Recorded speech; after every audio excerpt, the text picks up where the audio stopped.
Okay, so welcome everyone. This is session 4 for Python programming, or what we call as PP101. So this is the fourth session and this is the part 1 for it. In the last session, we discussed about the conditional statements, if else, elif, then loops, the for and while loops, the conditional loop statements, continue and break, then the string operations for author indexing to finding the length of the strings. In this session 4, our learning objectives are going to be functions.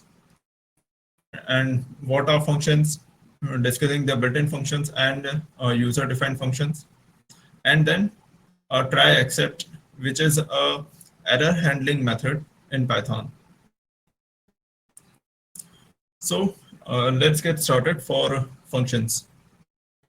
So for the introduction of functions, I want you to imagine a scenario where you are repairing something and you need to grab a set of screwdrivers. Now, every screwdriver have their own particular functionality to it. They fit a certain shape of screws.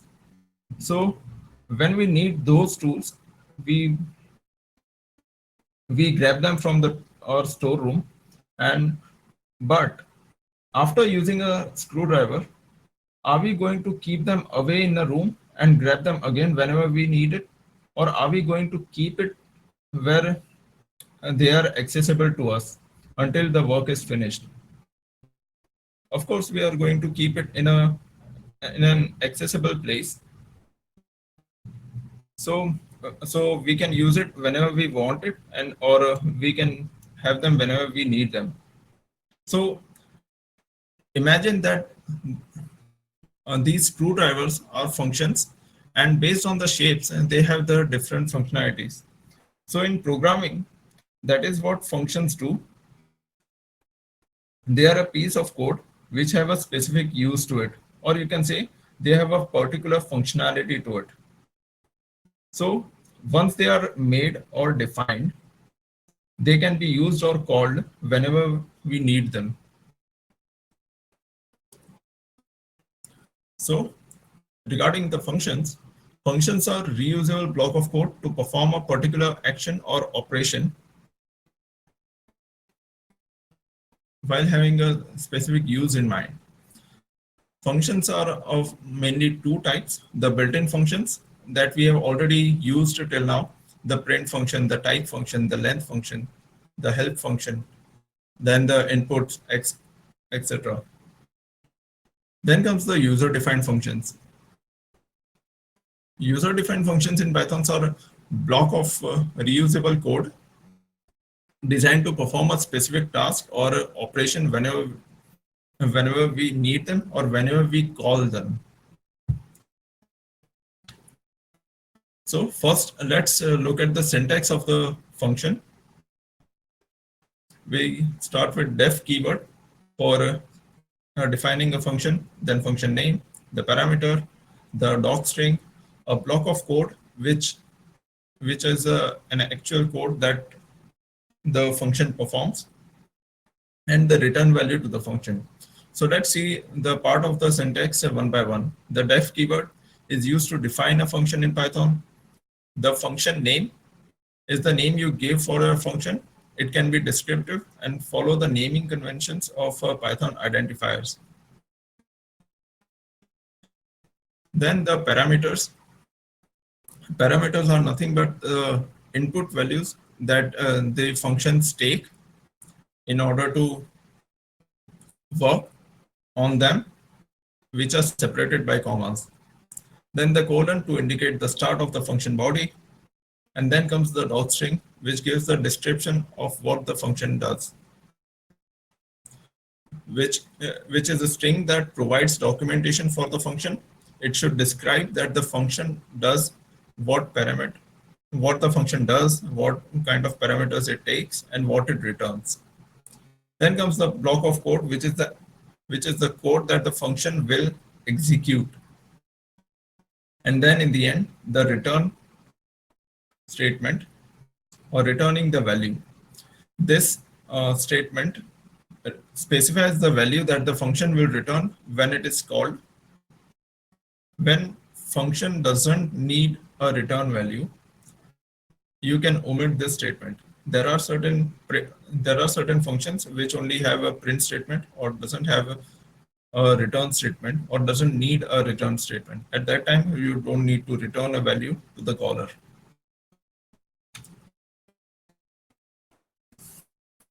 So now, why do we need functions? It helps us automate our tasks and make code more organizable and reusable.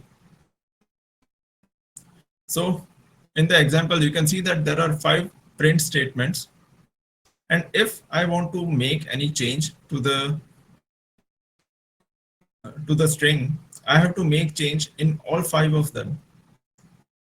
But if I use a function instead of the individual print statements, and if I want to make the change of the statement in the function itself, it will reflect back in the print statements, and I do not have to change the print statement 5 times. So that is how the function automates the task. So it's a simple greet function which has a print statement of hello world, and we wanted to change the string from hello world to hello world with an exclamation mark. So when we use the greet, it will print hello world. And see, these kind of simple functions or certain kind of functions does not need a return statement to it. Then it's again a greet function, but it does contain a parameter or an argument, which is an input to the function. This greet statement also does the same thing. It prints a message. So first we have used the greet function for the argument hello world, or giving it a string argument of hello world. It prints hello world. Then we used a goodbye world. It will print the goodbye world as a message. So you can see that we have discussed 2 kinds of functions. One is the function that does not have an argument, and one is the function that does have an argument.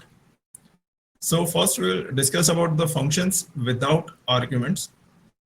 A function without arguments doesn't take any values as an input when it is called. Instead, it performs some computation based on its internal logic and returns a result. So one of the previously mentioned code of greet did not have any argument. So you can see the similar example down below also, that it's an example for a function without argument. So this function doesn't take an argument. Instead, it simply prints a greeting message whenever it is called. When no arguments are passed, a function is called by function's name followed by the parentheses.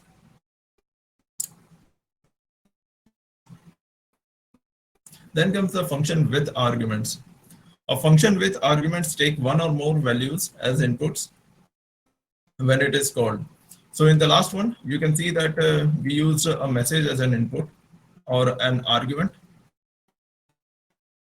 These values are specified inside the parentheses when you call the function, and they are passed to the function as parameters. The function can then use these parameters to perform some computation and return a result. So we are so in the example 1, for a function with argument, we are defining a function called area of rectangle, then giving it which will take 2 arguments x and y. Then comes a dot string which describes what the function does, and then in the end the return statement, what the computation that it returns back to the caller. So this function takes 2 argument x and y as a length and breadth of the rectangle, and returns the area of the rectangle as x multiplied by y. You can call this function with 2 values inside the parentheses, a function must be called with the right number of parameters by default. So if your function expects two parameters, you must call it with two arguments, not more or not fewer. So for fun, you can try to give it more or less arguments, and you will get a positional error.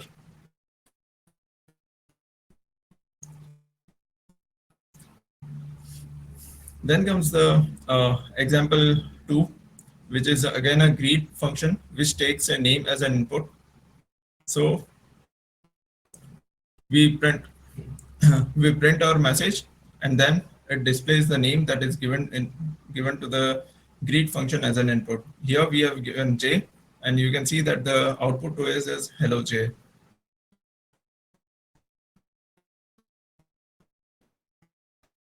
Then comes the return statement. As you can see that in the area of triangle, we have used a return statement. So Python function can either return a value or not.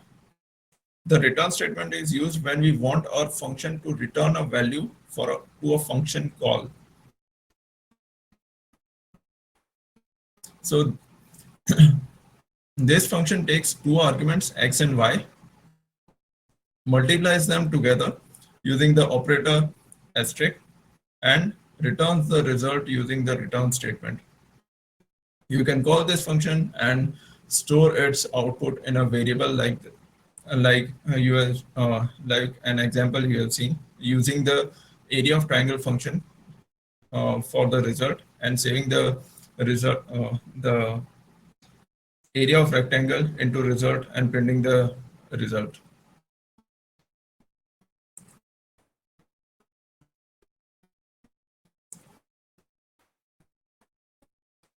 Now comes the default parameter value. So you can see that we have discussed about the function without argument, with argument. Now what if we want a function to display a default value? If a function is not provided with its own parameter or input, then it will it will use its own default value or default parameter value. So in Python, default parameter value can be defined in a function definition by assigning a default value to a parameter.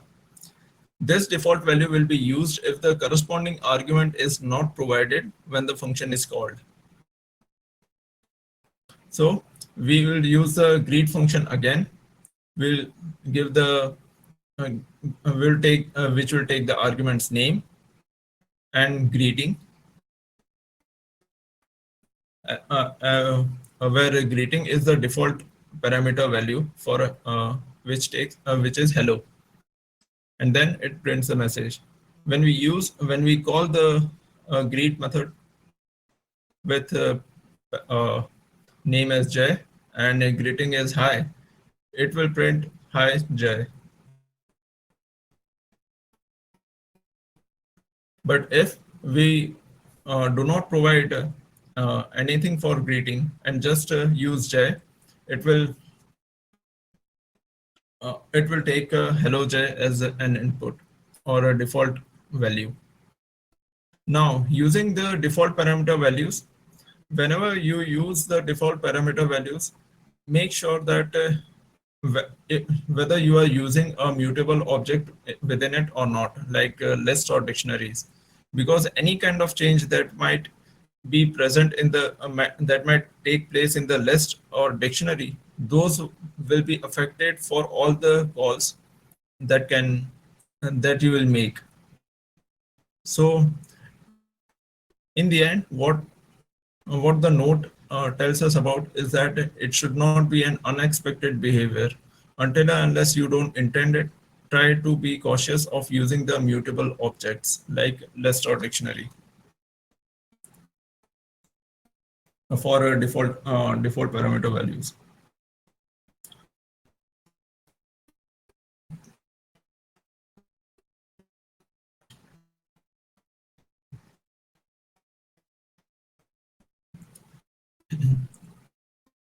Then comes the function with keyword arguments.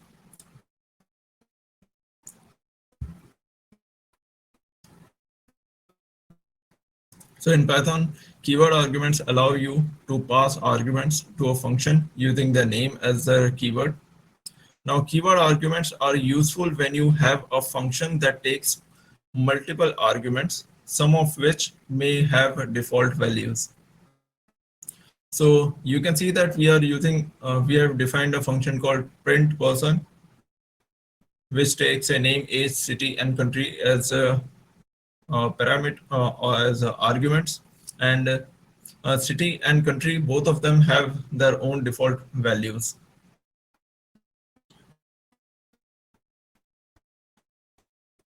So when we use the print person for person A and person B and give them their own respective values, it will display the name, age, city, and country of that person.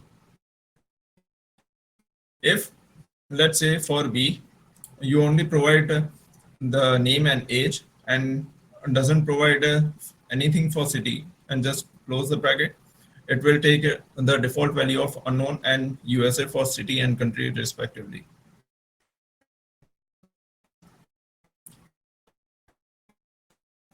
Then comes another topic of functions, which is a global and local scope of variables. Now, variables that are defined inside a function body have a local scope, and those defined outside have a global scope.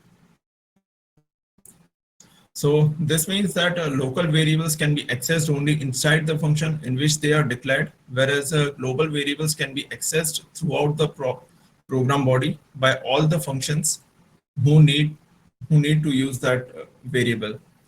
So to modify a value of the global variable from within a function, a keyword global is used within the function.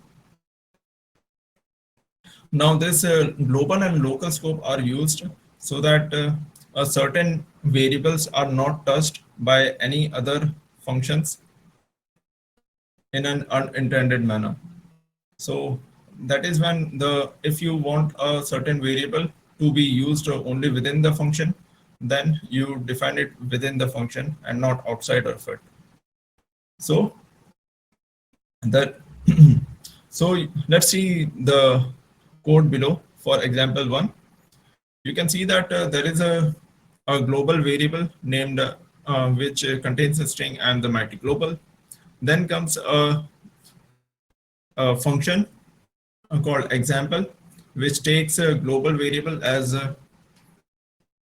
in the use as well. And for using it, we are using the keyword global also because we want to change the value of the global variable. Then comes the local variable, which is defined within the function. And we are printing the values of a local and global variable both. Then we are calling the function and also printing the variable global outside the after the execution of the function. So you can see that in the last statement, I have also used a comment for a print local variable. So you can try it out to see what happens when you try to use a local variable outside the function and what kind of error message that takes. So that those kind of error messages makes you acquainted with. Okay, hi Jamit, can you just show it in a practical way? This particular piece, if you can run it. Yeah, I will be showing it.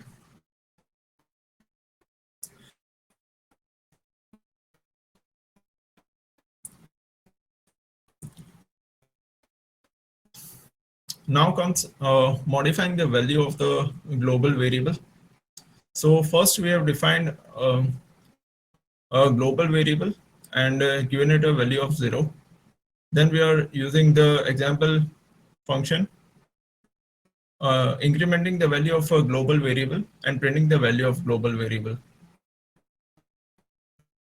And then again, we are calling, not again, but we are calling the function and then printing the value of a global variable to see the changes within that. And we will do the same things and once we are referred through or seen through the programs, I'll go to the notebook and show you the code and the results both.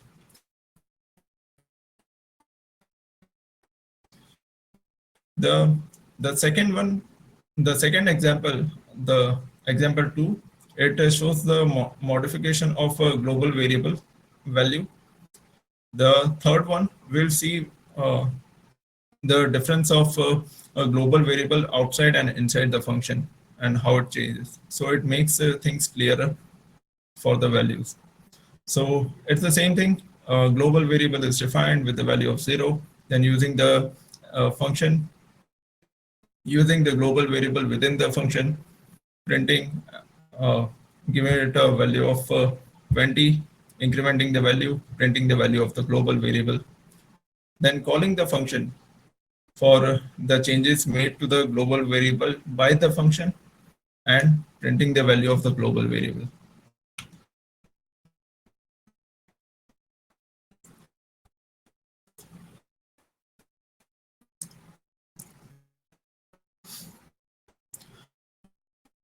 Now for total equals to 0, this is the fourth example. So we'll take a total, we'll define a variable called total equals to 0 and give it a value of 0 using a function called sum, which obviously adds two inputs, takes two arguments, argument 1 and argument 2, and adds them. So we are to save the result of addition or the summation, we are using the global variable total and assigning it to the summation of it. Then printing the function, which shows the inside execution of the function and change of the value of the global variable, which is total here, and then returning it back.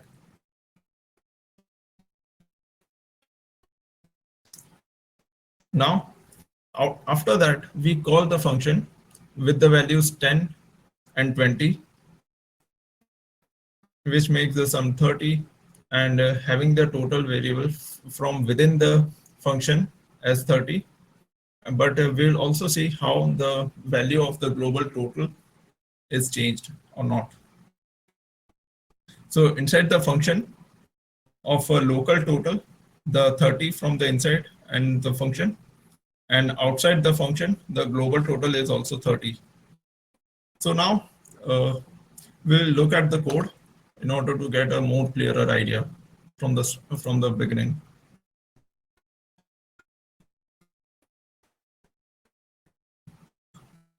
So we started the functions with we started with the functions. What are they for? What are functions and how we can use them again whenever we need them. And there are built-in type of functions, there are user-defined functions. Some of the examples of built-in types are print, type, length, help, etc. Then comes the user-defined functions.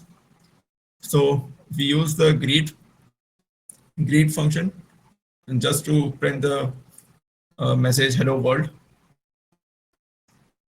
Then we used a function with argument which takes an input, as functions can be with and without arguments. So we are using here with argument.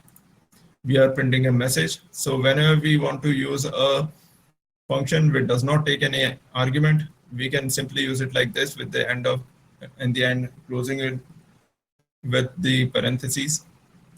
When we want to, when we use a function which takes an argument, we use the name of the function and give the inside the parentheses we give the needed argument, not more or not less.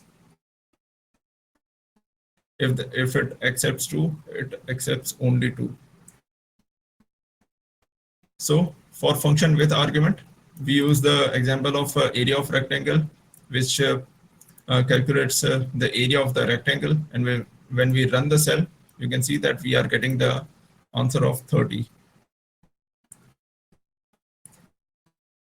for the values of 5 and 6. Then comes the default parameter values. Those are needed when, if for some reason we are not giving a value in during the function call, it will go back to its default parameter over here. So instead of here saying hi, it will go back to hello. So when we run this cell, it says hi Jay, but if I run this without any argument, or without any greeting argument, it will say hello Jay.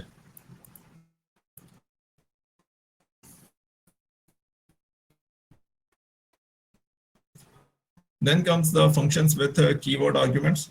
Keyword arguments allow you to pass arguments to a function using their names as keywords. Keyword arguments are useful when you have a function which takes multiple arguments, some of which may have default values.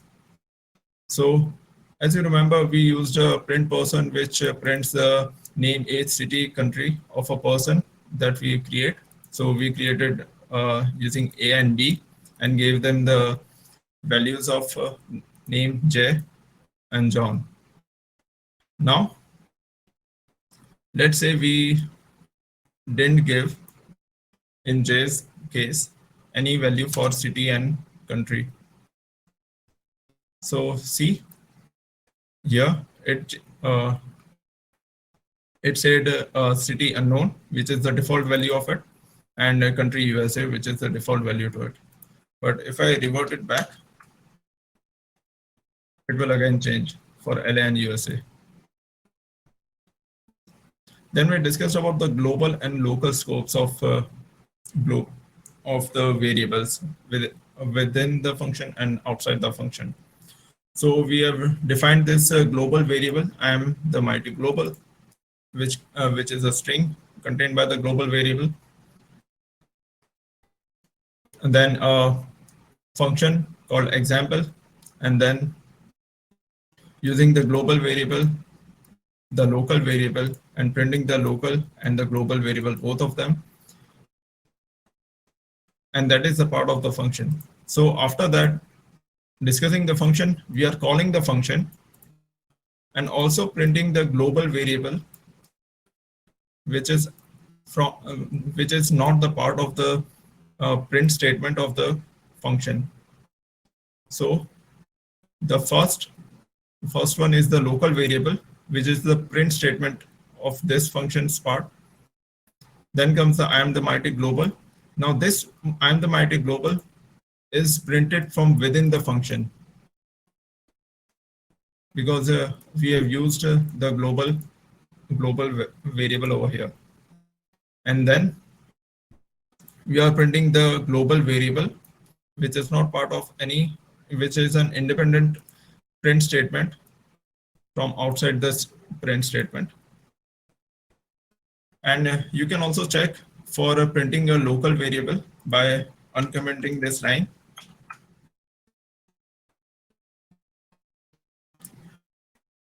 Now, modifying the value of the global variables. So we are using the global variable with a value of 0, defining a function called example, using the global variable, printing the local global variable within the function, and incrementing the value of it. After that, when we call the function, it prints the value of the global variable, which was 0. Because we used the global variable and incremented its value, now the value of the global variable is incremented from 0 to 1, because we incremented it by 1 and then printed it again. So you can see that the value of the global variable is changed. The example, this print statement is the global variable's value that is taken from here. After incrementation, even though this print statement is not the part of the function itself, it still reflecting the change of the global variable. Now, example 3, having different values of for global variable outside and inside the function. So we again start with the value of 0, then using the same example function, printing the global variable state, uh, global variables value, then assigning it to changing its value to 20, incrementing its value by 1, and then printing the value. So you can see that for the first print statement, the global variable is 0. We made the changes, and because of that, the value of a global variable is 21.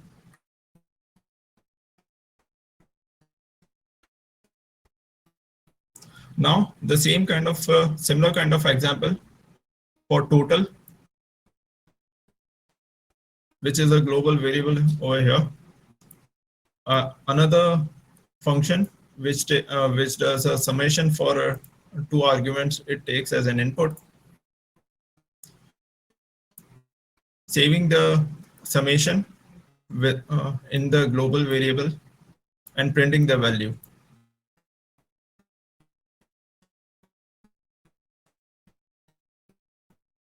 Then calling the function with two values or two arguments it takes is 10 and 20, and then printing the value from outside it.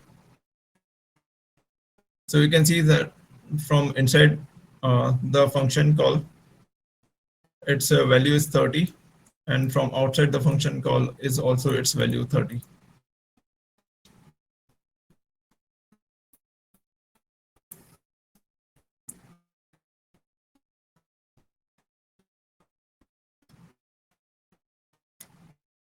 Now we'll discuss about the try except of Python programming. Try except is nothing but a mechanism to handle errors which we can predict or which we know that might cause an error, and an error can stop the progression of a program or the execution of a program. So rather than program being crashed, we can handle the error and keep the program running. So in Python, try and except blocks are used to handle potential errors gracefully. When you anticipate that a certain piece of code might cause an error, you can use try to execute that code. If any error occurs, the except block allows you to handle it without stopping the entire program. This way, your program can continue running smoothly even if it encounters issues. So let's go through some important points before we look at the try except. So the try block, it contains the code that you think might cause an error.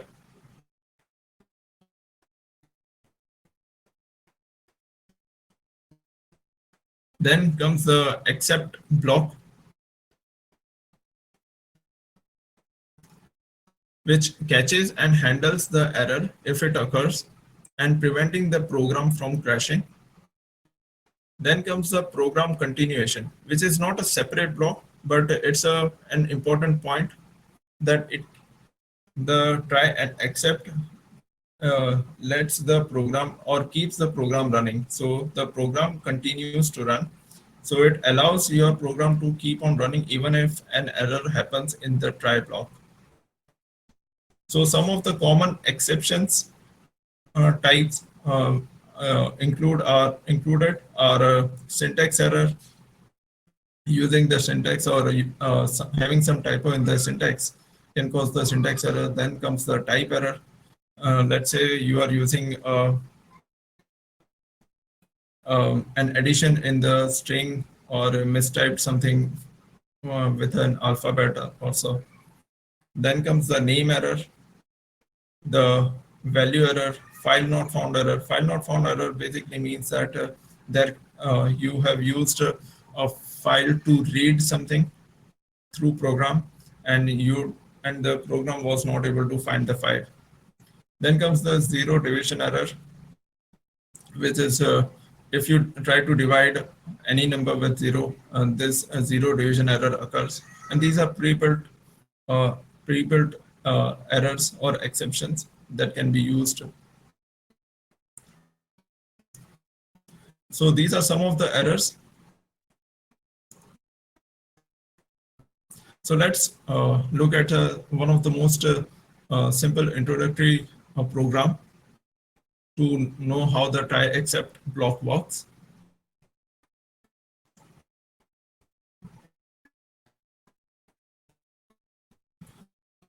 The So first we use the try block in order to see the code which can cause the error. So we are using a result equals to 1 divided by 0, or any number divided by 0. Then we use the except and then the error message. So zero division error. Then for that zero division error, we want to print an error message. So we are printing error, division by 0 is not allowed.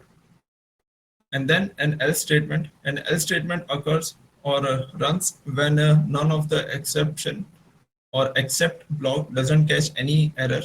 So at that time else block will run. So the result uh, as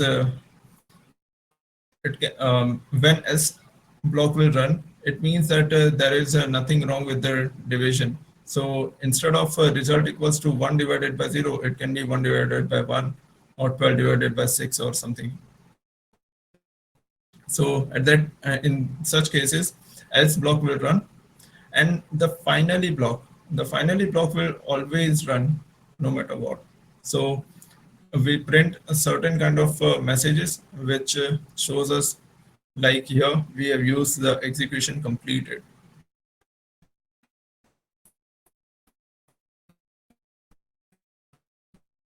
Now let's just read what other things we might have missed if while discussing about it. So the try block, this is where you place the code that might raise an exception. In this case, attempting to divide by 0 will cause a zero division error. Now the except block. This block catches the specific exception and executes the code to handle the error. Here it prints an error message. Then comes the else block. The else block is optional and executes if no exception is raised in the try block. In this example, it would print the result of the division if there was no error. Then comes the finally block. This block is optional and will execute regardless of whether an exception was raised or not. It's useful for cleanup actions. Here it prints execution completed. So another try except example can be a function which says validate age.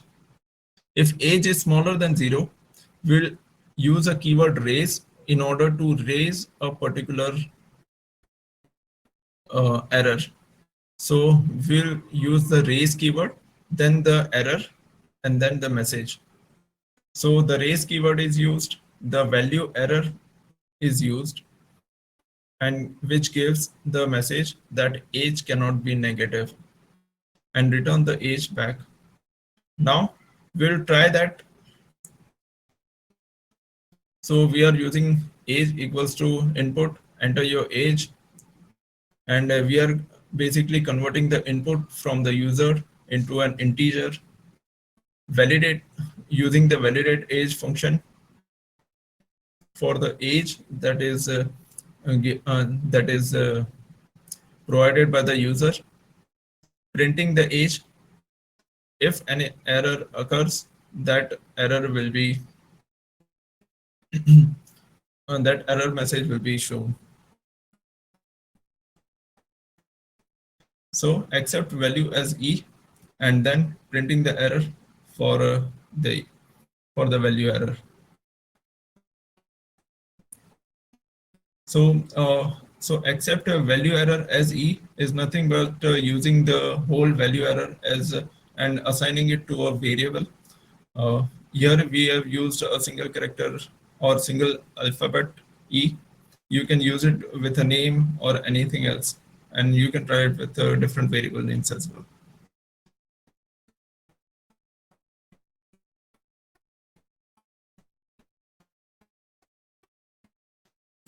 Now, the real life example for a try except.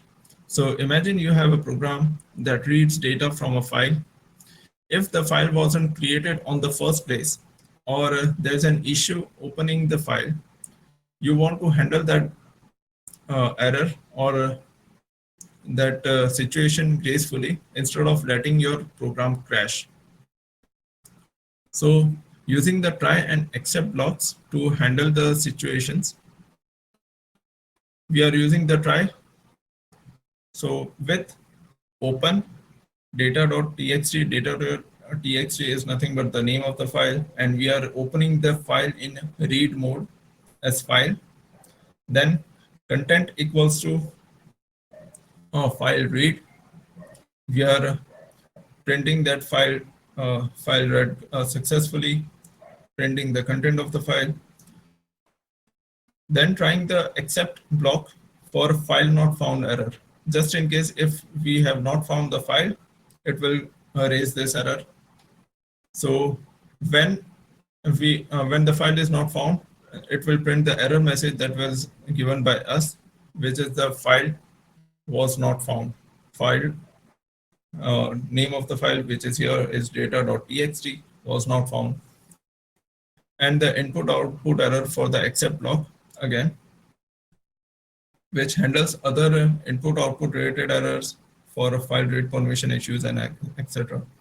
So it the input output error here is used because we are using the file in read mode.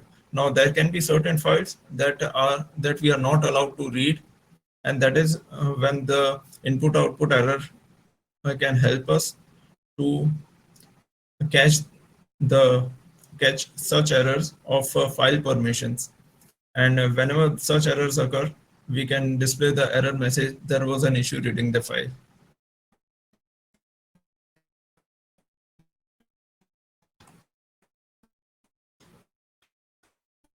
So this is nothing but the explanation of text-wise explanation for the program that we just saw. So the try block, the code inside the try block attempts to open a file named data.txt and read its contents. The except block for the file not found error. If the file data.txt does not exist, Python will raise an error for a file not found, and this specific except block catches that error and prints a user-friendly message. Now the except of input output error. This handles other input output errors that might occur, such as issues with file permissions, like reading not allowed to read the specific file or edit a specific file or write a specific file rather than writing on a specific file.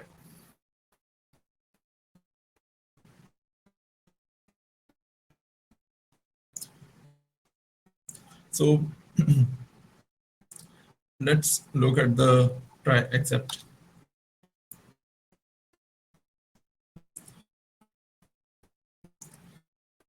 So first code that we used for try except was 1 divided by 0 or any number divided by 0. Then first we try the block of code for try, then use the except block. If it catches an error, then it will catch the error and display the message that is given by us. The else block will execute when there is no error found or raised, and in the end, the finally, which is a block of code which will execute irrespective of whether the error was found or not. Here we have a zero division error, so there is an error, and it will, instead of crashing the program and giving us the error message in the logs, you can see that when we run the cell, it is giving us the error messages that we have given and the finally blocks message that we have given.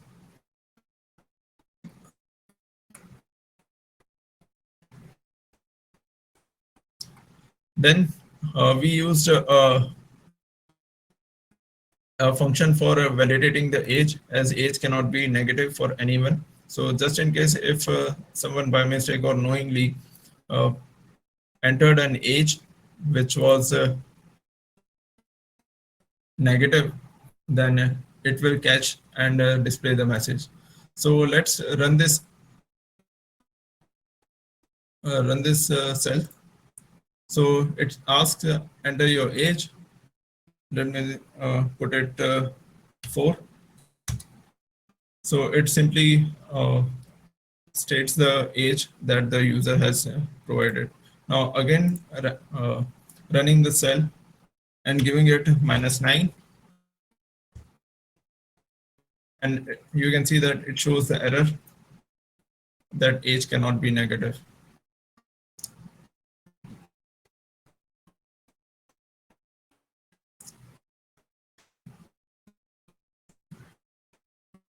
Then comes the file program that we have seen. So first, for the try block, we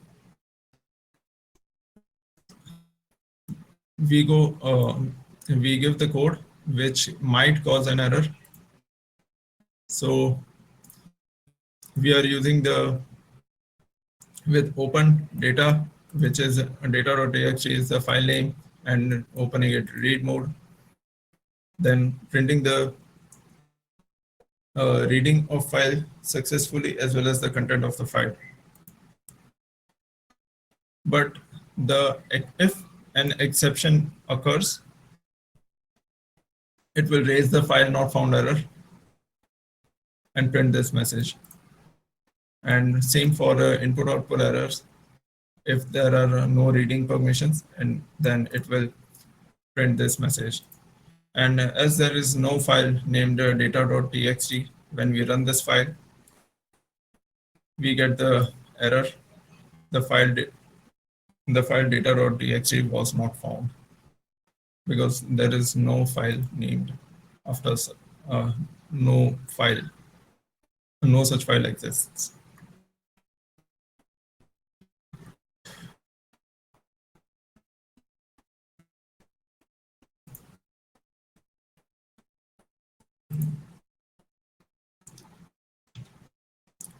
So this is the summary for session 4, part 1, where we learned about functions. We learned about the built-in functions which are predefined by the language, while user-defined functions are created by the programmer to perform specific tasks or needs. Then we learned about the try except, a method for handling errors in code by attempting to execute code in a try block and managing exceptions in an except block. Additionally, we also learned about the else block with the try except, which which the else block runs when none of the errors occur, and then the finally block, which always run irrespective of whether the error was found or not, or error was caught or not. So before moving to the session 4, part 2, I want to ask whether is there any questions or doubts regarding this portion covered.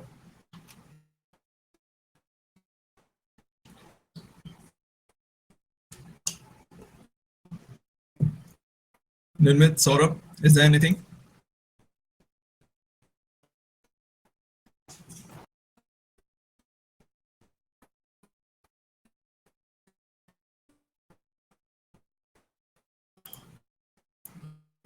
Nirmit, Saurabh, are you there?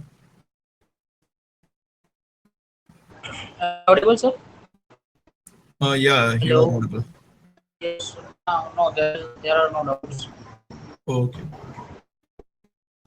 Actually, Saurabh, this is my reason. Saurabh, just in case if you are still facing the issue, let me know. I if there are any doubts, we can clear it um, other than the sessions being conducted. So, uh, so I'll move on further with the continuation of session 4, part 2 now.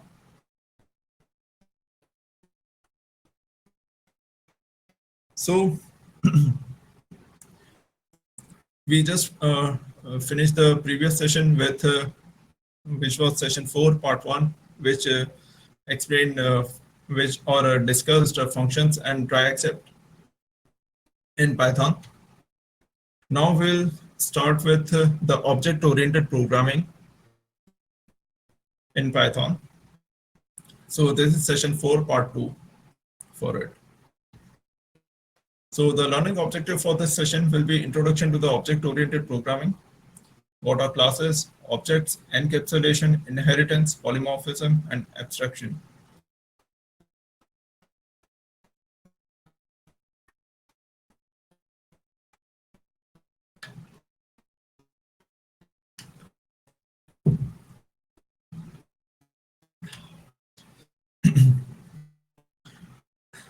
So, object-oriented programming is a programming paradigm that helps to structure code in a way that promotes reusability and maintainability. So, starting with a class is a blueprint created of the object, or also called members of the class, called instances, which contain the properties or characteristics called attributes, and methods, which can also be called functions defined within the class. So for example, let's start with an analogy. Here you can see that there is a category is made from living creatures. So we have made a category called living creature, and from that we are making two more categories called animals, birds, or we are taking, or we can also say that we are there is a class called living creatures, and out of that class we are making two more class called animals and birds. Now there are members in both animals and birds. For animals there are cat, dogs, horse, bear. For birds there is a peacock, parrot, hen, falcon. Now there, for animals there because they lie in a single group, there has to be some kind of characteristics that are common to all. So what are they? They have, for animals, they have four legs, they have a voice, they can be domesticated or they can be non-domestic animals. The same kind of logic also goes for birds, where there are certain kind of characteristics or properties of the birds or attributes of the birds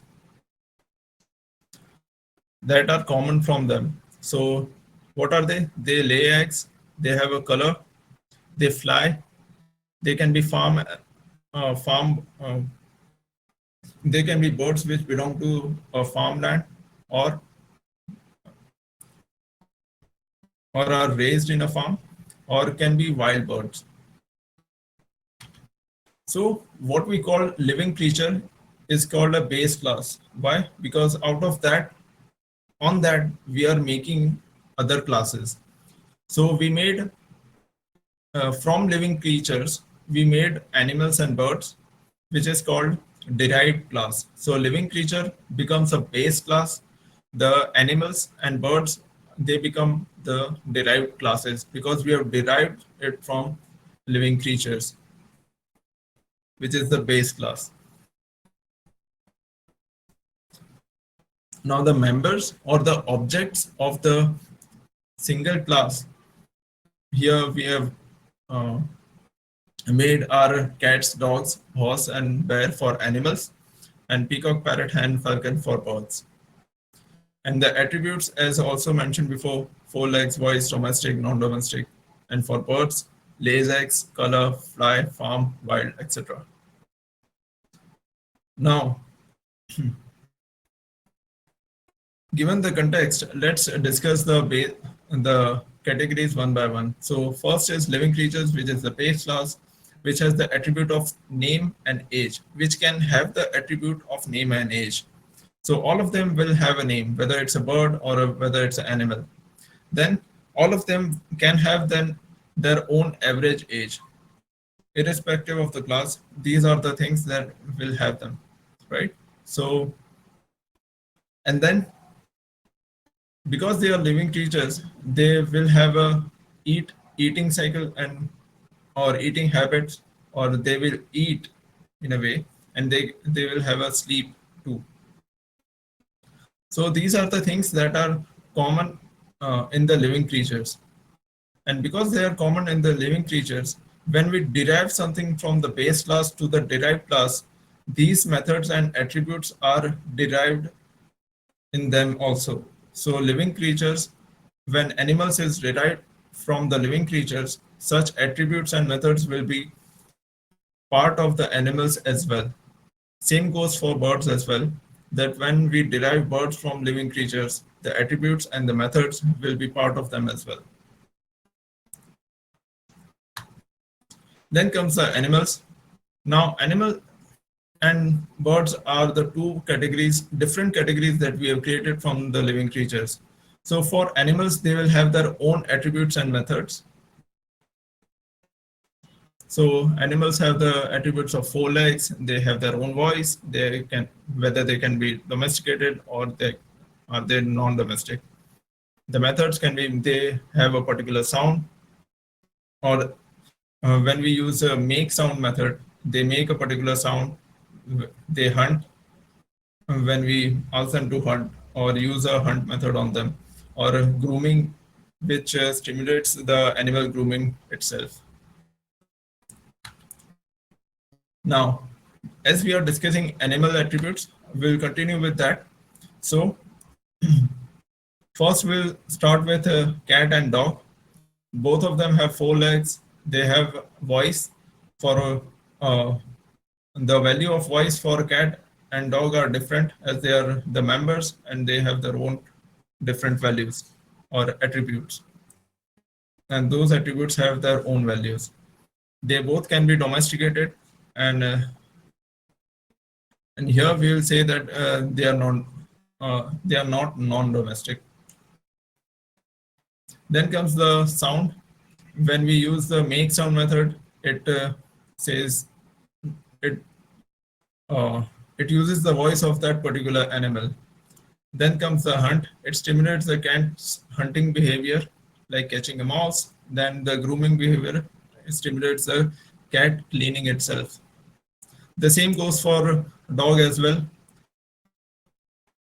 It barks when we use the make sound method, the hunt and groom for its hunting behavior or retrieving behavior, as well as grooming behavior for groom.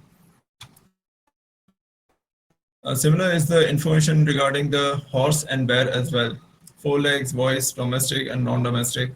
Horse can be domesticated, so it's true. The bears cannot be domesticated, so it's false for domestic value, and for non-domestic it's true for bear. Then they have their own particular sound. They hunt and they have a grooming method. Now comes the birds. The birds, they have their specific attributes which are common from them which will be common for their members. They lay eggs, they have a particular color, they can fly, they farm, they are wild. Then methods can contain, they will build nest, they can migrate, they can sing, So similar to the animals, the attributes for peacock, parrot, and hen and falcon will have the lay eggs, color, fly, farm, wild, and the methods will build, nest, migrate, and sing.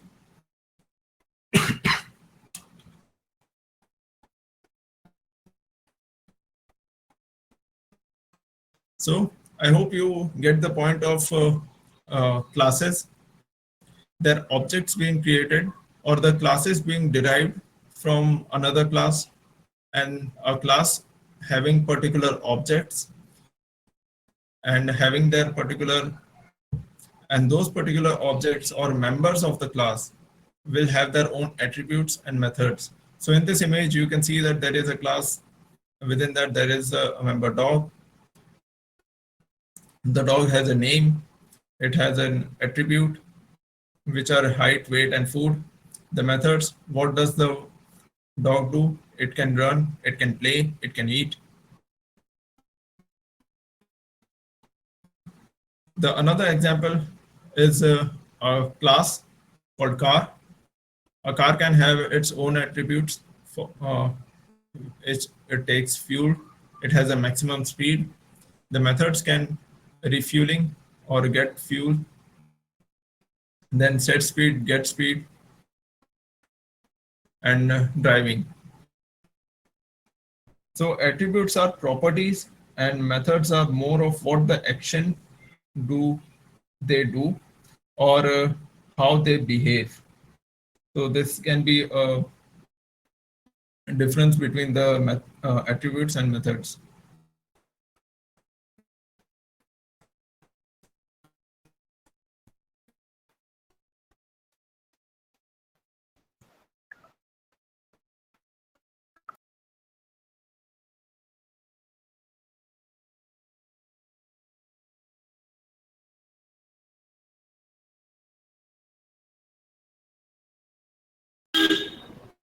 Hello, Saurabh. Can you hear me? Hello. Okay. Saurabh, can you hear me? Okay, क्या still yes, because Saurabh is the host now. I think Saurabh just left for the internet connection get lost. But I am able to unmute. Why don't you?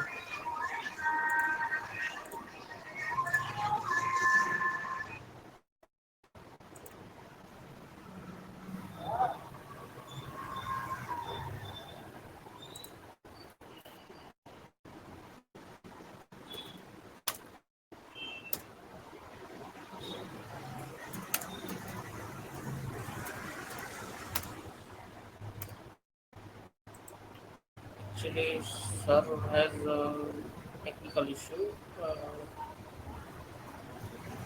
so he will join shortly.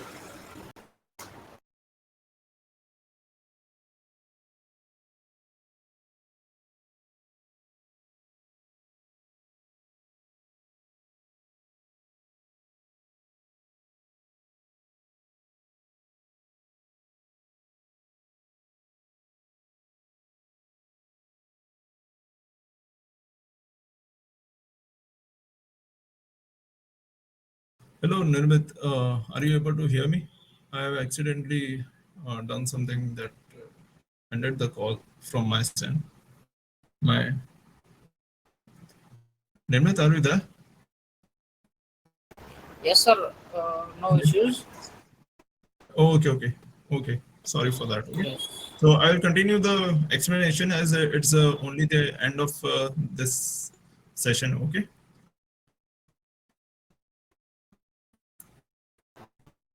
Okay, sir.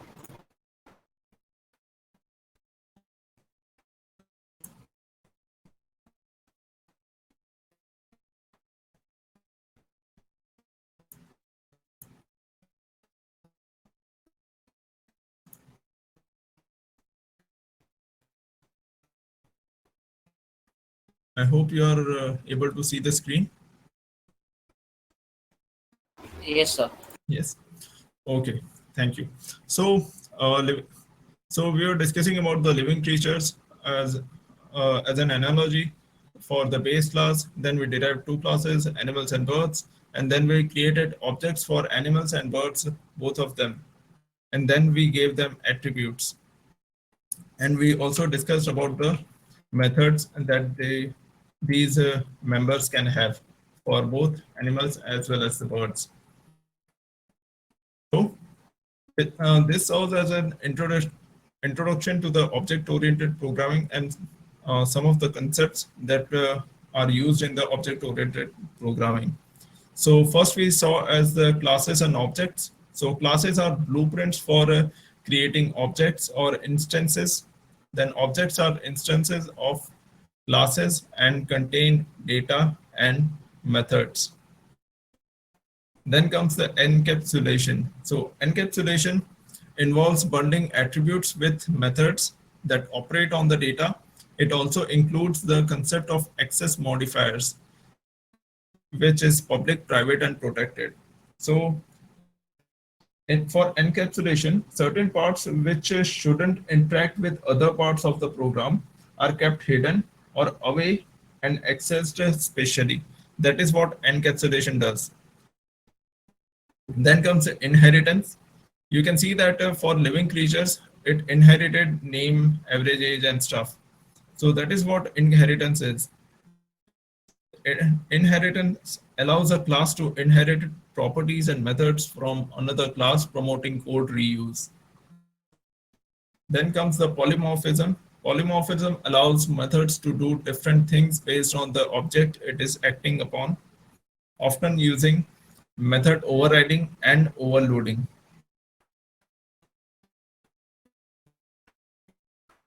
Then comes the abstraction. Abstraction involves hiding complex implementation details and showing only the necessary features of an object. So for abstraction, you can think of it as a person does not need to know mobile programming in order to operate a mobile. So we are hiding away the complex functionalities and only giving it a certain part to operate for it to operate. So that is what abstraction means. Polymorphism basically means that just because a platform, imagine a platform which has four wheels attached to it. It doesn't necessarily mean that it is a car. It can be used as a heavyweight. That description can be used for uh, a mini truck, a car, or a go-kart, etc. So that is what it means, that it can for it can be of many forms in one description. So these are some of the concepts of object-oriented programming. So for the summary of session 4 part 2, we learned about the object-oriented programming, which means that it treats everything as an object and gives the object its or methods and attributes. Then we learned about the class, derived class, objects, then encapsulation, inheritance, polymorphism, and abstraction. So in the next session, which will be session 5, we'll be discussing these points of object-oriented programming. So yeah, so this is the end of session 4 part 2. If you guys have any doubt, you can ask.